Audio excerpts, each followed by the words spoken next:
The Amazon has survived droughts before, but scientists fear the next one could be different. A supercharged El Niño is building, and its worst impact could arrive when the Amazon is already at its driest. Rivers could shrink, forests could burn, millions could face hunger. The last major El Niño pushed the Amazon towards collapse. Now, the rainforest is being warned to prepare for something even worse.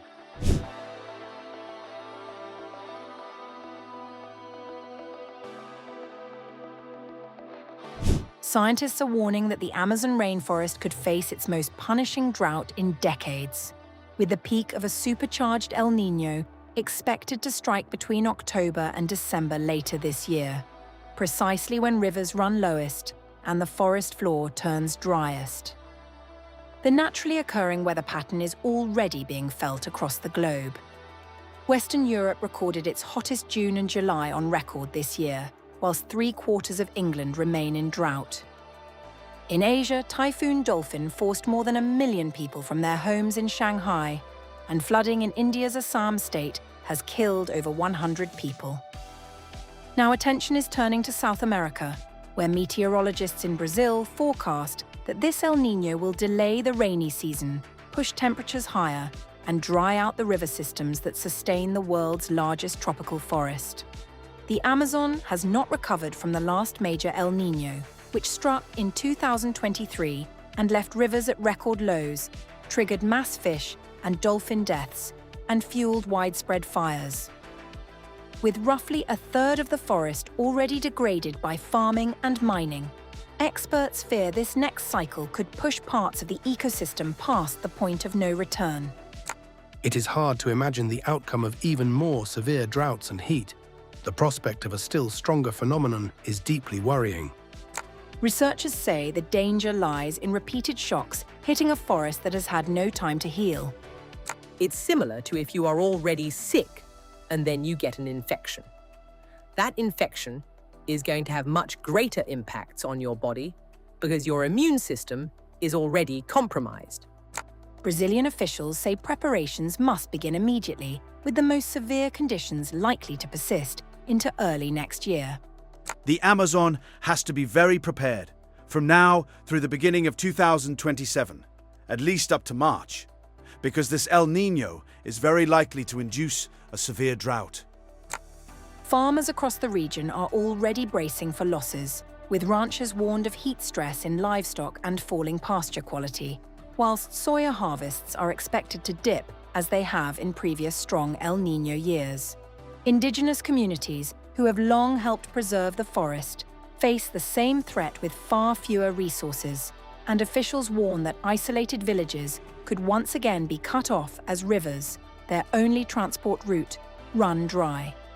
The United Nations estimates that 49 million more people could face acute hunger worldwide as a result of the phenomenon, with the Amazon's fate now viewed as a bellwether for the planet's wider stability.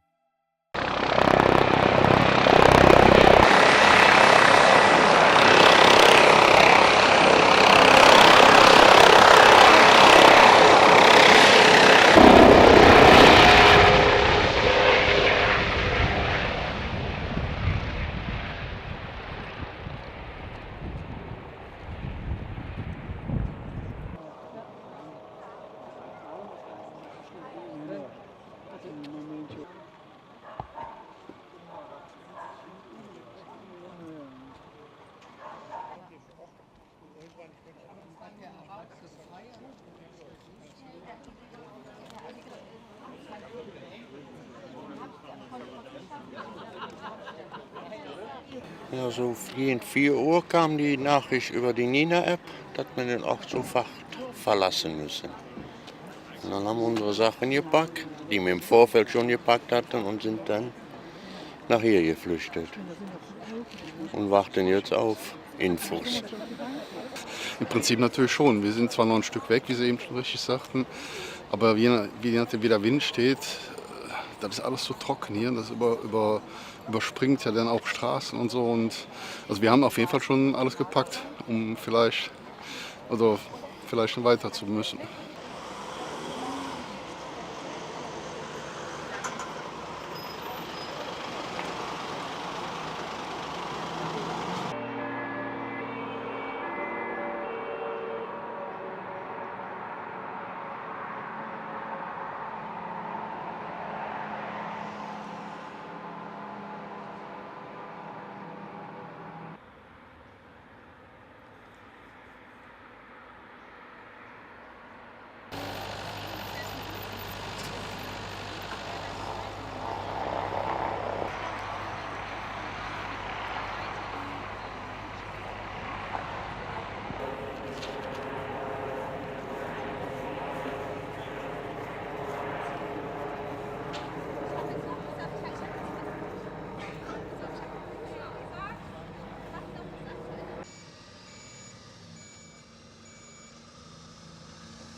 Wenn man von oben drauf sieht, sieht man, da sind noch sehr viele Feuer, auch kleinere Feuer, die noch offen lodern. Es gibt sehr viele heiße Glutnester.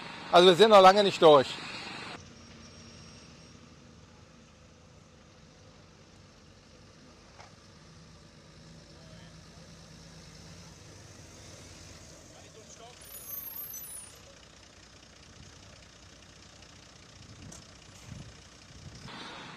Das würde ich jetzt erstmal nicht sagen. Also es beschränkt sich auf den Bereich, der auch gestern schon im Vollbrand war.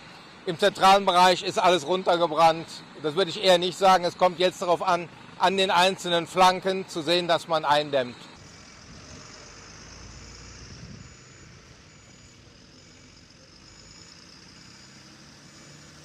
Ja, wir haben eigentlich gedacht, dass wir Richtung Westen zu einem Weg, der zur Talsperre führt, und dann eine entsprechende Schneise einziehen und dann über die Nacht kommen. Aber in der Nacht ist der Wind aufgefrischt, hat mehrfach die Richtung gewechselt und von daher waren wir dann wirklich im Vollfeuer, hatten also Kronenbrände und streckenweise auch sehr starkes Fortschreiten des Feuers, sowohl in die eine Richtung wie auch in die andere. Und das war hinten heraus dann auch der Grund für die Evakuierung des Ortes.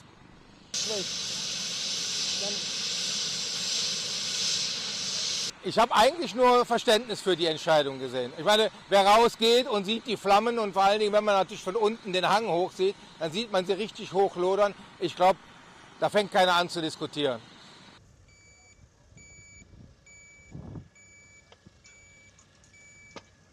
Also weil wir ein Gelände haben, wo wir nicht unbedingt reingehen können, von der Erschließung her, aber zum Teil auch sehr zurückhaltend sind.